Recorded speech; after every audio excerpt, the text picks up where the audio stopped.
Pojďme si představit tuhle zábavnou hru 5 v jednom ve tvaru ovladače. Nebojte, zvuk lze pomocí tlačítka vypnout.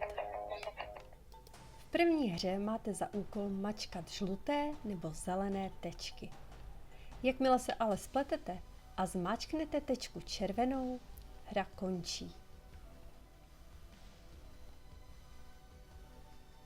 Pomocí šipek můžete přepnout na hru číslo 2.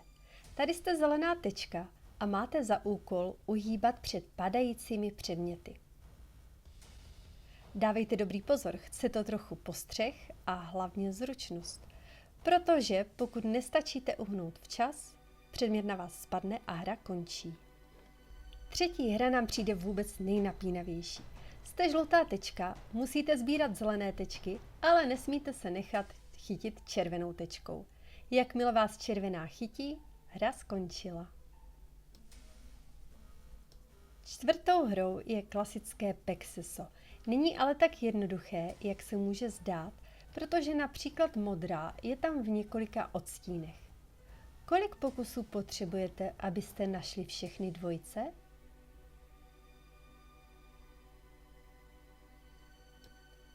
Poslední hra je na procvičení paměti. Dávejte pozor.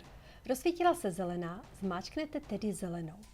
Zelená, červená, zmáčknete tyto barvy ve stejném pořadí a pokročíme dál. Zelená, červená, růžová. Nespleťte se, je důležité pořadí dodržet. Řada takhle narůstá, dokud neuděláte chybu.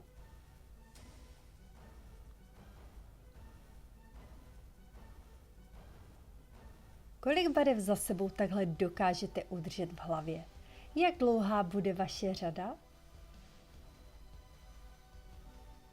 Jestliže se spletete, hra končí. Tuto hru a další originální hračky najdete v e-shopu Martonie.